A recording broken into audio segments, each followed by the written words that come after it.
So, welcome everyone to a new episode of the Global Exchange. I'm Ishan, and we're here today with Team 19652 talking about how to get started from FLL to FTC. All right, take it away, yo. All right, hi everyone. Today we're going to talk about how to get started from FLL to FTC, and this is being presented by the Techineers FTC Team 19652. So a little introduction about ourselves. We are an 11-person team, and we're based in Naperville, Illinois, and this will be our fifth season competing. So we hope to bring all the knowledge and experience that we have gathered throughout our 4 to 5 years of FTC and really share that with you guys. So about our team history, we originally were an FLL team, starting with 6 members, and we had a pretty successful season. And after kind of graduating, we sort of decided to move on to FTC, where it'd be a little bit more challenging. So to really get started, this is kind of the organization for people who don't know. It stands for inspiration and recognition of science technology. And inside of FIRST, there's really three competitions that people can participate in. So I'm sure a lot of you guys are familiar with FLL, which is kind of the beginner robotics level for FIRST. And it's really for designed for kids from kindergarten to 8th grade. And then there's FTC and FRC. So FTC is kind of the middle of the pack between FLL and FRC, and it's designed for middle schoolers and high schoolers from 7th grade to 12th grade. And then we have FRC, which is kind of the most advanced robotics in the first organization, and it's for designed for middle schoolers from 9th grade to 12th grade. So today we're going to be talking specifically about FTC and how you get started as a team and kind of some tips and tricks that like that we kind of hope to be helpful for you guys. So just to get briefly introduce kind of the differences between FLL and FTC. We just start off with the main difference is kind of the robot. So I would say that FLL robots are a lot smaller and it's a lot more there's not as much let's say freedom. So as here, this is kind of what an FLL bot might look like, and it's made of mostly Legos, and the brain is the EV3 brainstorm brain. And then as you take a look on the picture on the right, which is kind of an FTC robot, it's a little bit more advanced and it's made with some more like bigger and more custom parts. So I think one of the main differences between FLL robots and FTC robots is how you can kind of make custom parts with it. So as you can see, this robot to the right here, there's custom like, side panels. I'm pretty sure this team designed, and there's probably like custom parts all over the robot. And something that's really cool about FTC is you're able to like make robots um like make your own parts completely by yourself through CAD softwares like Onshape using 360 and SolidWorks. Another difference from FLL to FTC is kind of the coding style.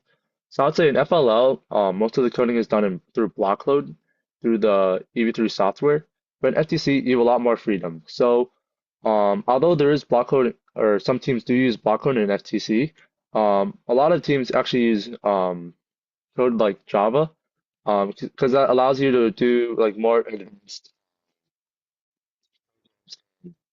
allows you to be like score more points.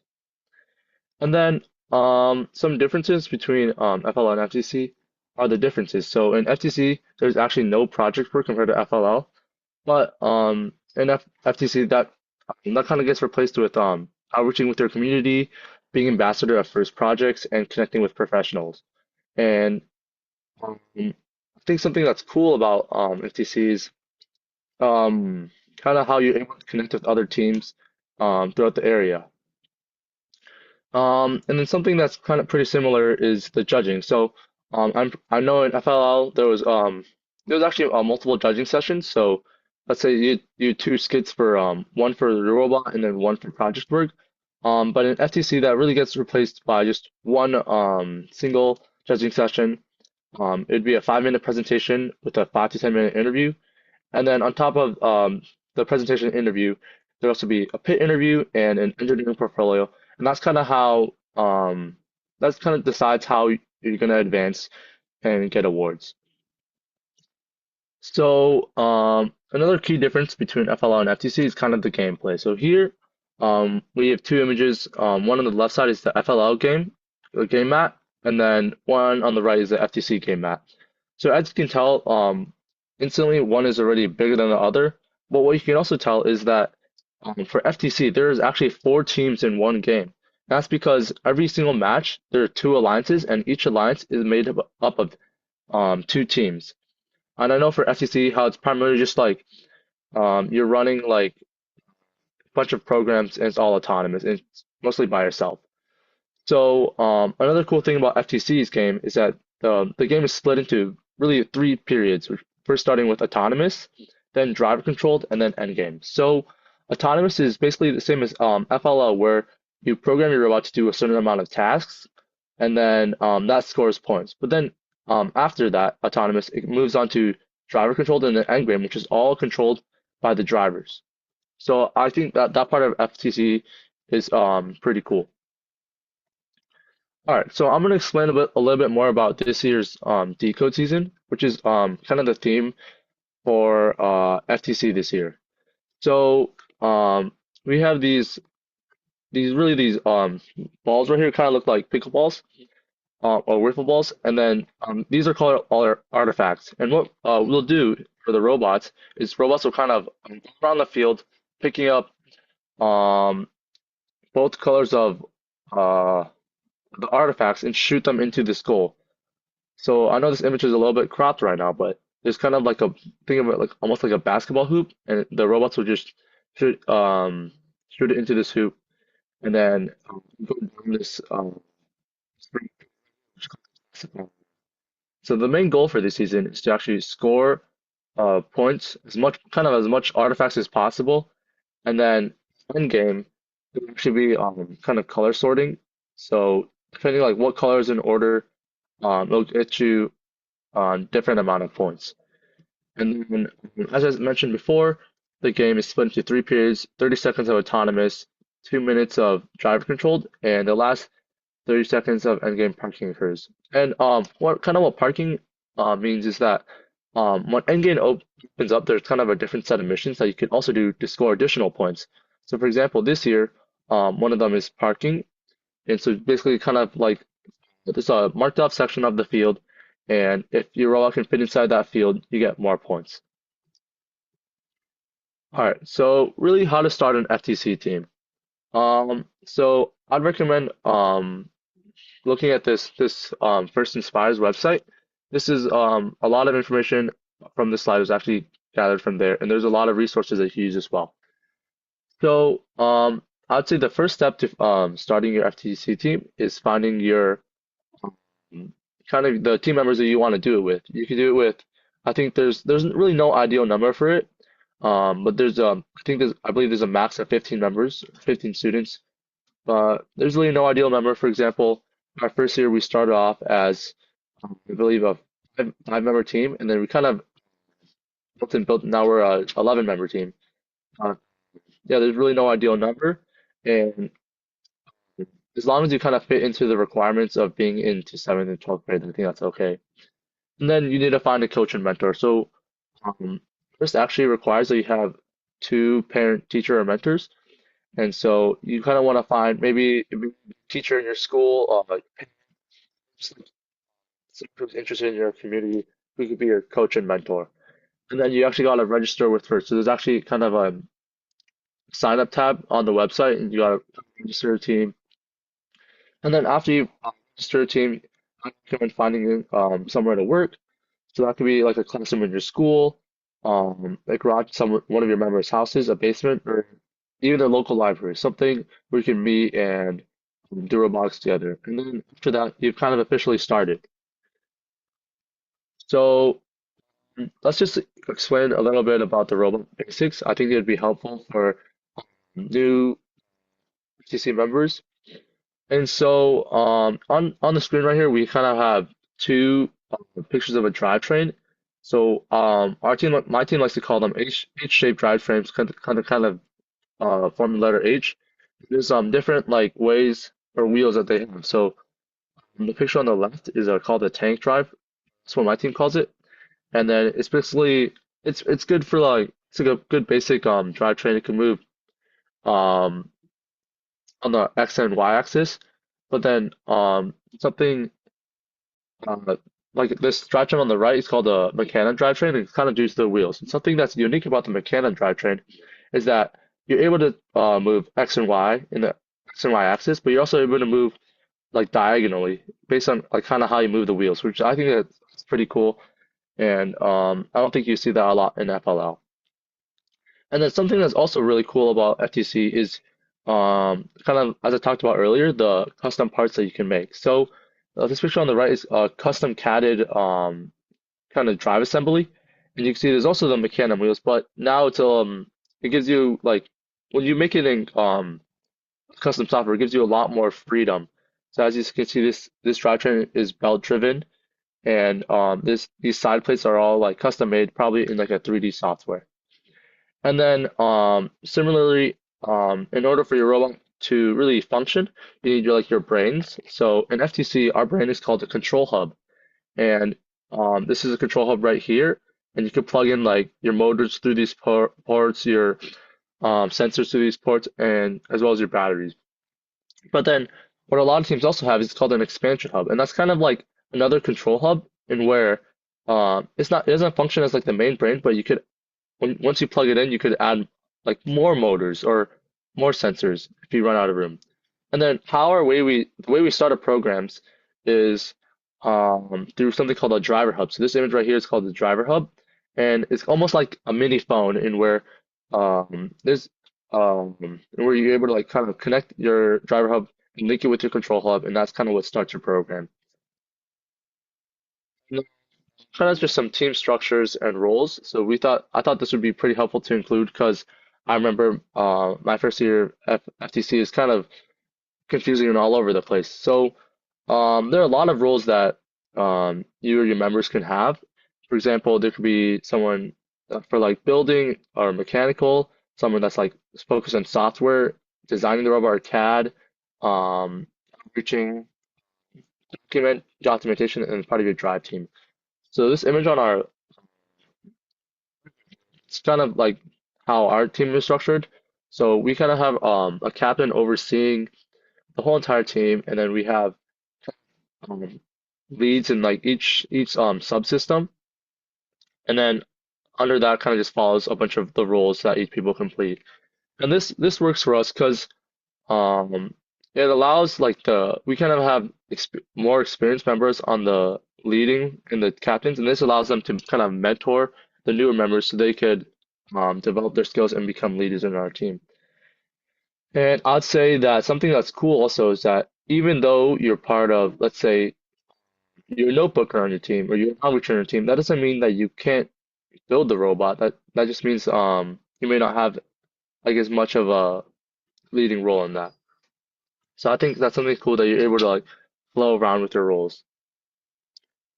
So this is also what I thought would be pretty helpful for new teams. It's kind of the judging portfolio and outreach. So I didn't really start noticing this until a few years ago, but like on the game manual, which is kind of where everything documents kind of the rules for the whole season, there are award criterias, and I believe that reading these award criterias can help shaping those to be kind of like how you do your presentation, interview, and is extremely helpful and can help you um, kind of get more awards and advance in your meets. So for example, right here we have the award criteria this year for the Connect Award, and it kind of documents what is required and what is encouraged.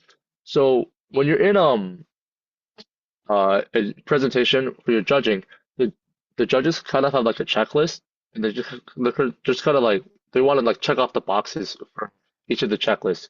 So if you talk about that in your presentation, your Q&A, you're giving the judges an opportunity to check off the boxes, and so you could potentially be in contention for awards. And so here are kind of the four main structures for an award. So four main things that are considered for an award. So it's really your portfolio, interviews, pit interviews, and then volunteer. And that kind of determines what gets you an award. Something that's different from FLL is kind of the engineering portfolio that you have to make and present to the judges. So for the engineering portfolio, it's kind of like a 15-page document surrounding like what you did the whole entire season. So this includes the robot, like kind of how you got to your robot design, the how you got to your software, and then what you did for like outreaching, connecting with your community, or connecting with um, professionals as well. And I'd say I would highly encourage when teams do start preparing for judging or do preparing for portfolio to kind of just make sure that you know exactly what you're writing about. Like, if it's not required in the award criteria, then it's kind of just taking up empty space. So I highly encourage you to read read the award criteria and then make sure you are addressing each one. All right, so this is kind of a timeline for a typical season, because I know that it's confusing if you're just starting out FTC. So at least this is how kind of FTC team works. So we'll have our meets through November, December, January, February, and then if we advance, it'll keep on going. And then I think outreach is something that you should be doing the whole entire season. I remember my first year of FTC, we literally had no outreach because we just this wasn't something that we did in FLL. We just didn't know about it. So I'd highly encourage the new teams to really read the game manual and start outreaching like right away. This could also go for fundraising. I know that FTC can be really expensive with the cost of motors, custom parts, really the starter kit as well. Really, all these costs are really expensive, so you can start fundraising right away. I'd recommend for new teams. There are a lot of resources on funding, and there are a lot of grants for rookie teams as well. So just do your research. There are a lot of fundraising opportunities. Um, and then our team kind of has something called a training camp, which is kind of where we develop the skills um, through the earlier season. So every year our team kind of two or three new members. So we kind of need to develop the skills, whether it be in programming in Java for FTC, CADing or designing the robot or CAD softwares, and then reaching and then fundraising as well. So these are kind of skills that you have to develop and develop them in the season when you're not competing. And this will make it so when you do get to when the season is released in early September, that you're ready to like start building right away or start designing right away, and that could help you be more successful. And then yeah. So here are some common beginner mistakes or some things that our team has just thought that would be helpful for um, new teams is try not to overcomplicate the robot. I know that there are a lot of really cool designs for FTC, but generally the simpler designs, um, there's like ways that less ways that they could fail. And so if you simplify your robot a little bit, it'll be more reliable. Waiting too long to start programming. I know a lot of times my team has found ourselves trying to finish autonomous the day before the meet, and that can get like really stressful, and oftentimes it doesn't work. So I'd recommend really managing your time especially with your time management. So for example, my team has it in a way where it's like let's say for this month, we my team actually started designing kind of like making a custom robot this month. So what we did was for the first 2 weeks we were designing and building it, and then the second week, let's say this is like a 4 week period. The second week, um, we kind of be programming it, and then the last week we're just like fine tuning everything, and then driving practice. I cannot emphasize how much driving practice is really important because if you have a really good robot but your driver's not as skilled, it might be as really optimized or as efficient as if your robot was not as good, but your drivers were really good. So you kind of need to find that perfect medium. Ignoring the portfolio is another huge one. So the portfolio is a factor into your judged awards, and I'm pretty sure that the Think Award, which is one of the awards, is also um, almost portfolio like entirely on the portfolio. So I'd say really lock in and dial in that portfolio. Make sure you read the award requirements, and there are also a lot of resources out there um, that could really help you with your portfolio. I know those one resource that my team uses a lot is kind of some portfolio resource that was made by compilations of teams, and it's I think right now it's posted on Team Without a Cool Acronyms, and that's an FTC team. Their website. They have a really good portfolio resource. Not enough driving practice, and then fundraising tooling. I'd say um, make sure you lock in on your using because you want to be able to have the money to support your outreach events or support like your robot. You don't want your members to be really absorbing those costs. Thank you everyone so much for listening to our presentation. If you have any more questions, we have our contact information here as well as our social media. That was a really nice presentation, man. We loved the way you presented it. It was really easy to digest. We have a couple things to add, like another great resource that new teams can use is Game Manual Zero, which Matthew will explain more about it. The Zero is an official document that first provides that has many resources for coding and hardware and multiple different resources about outreach and much information to help you get started and dive deeper in on your team. And there's many unofficial and official sites like the unofficial Discord that you can ask almost any question about FTC or another competition to find out what you might need to do. So yeah, that's pretty much all we have to add. So thank you for that presentation, and we'll see Yeah. y'all next time on the next episode of the Global Exchange. All right. Thank you. Thank you. Thank you. Bye. Bye.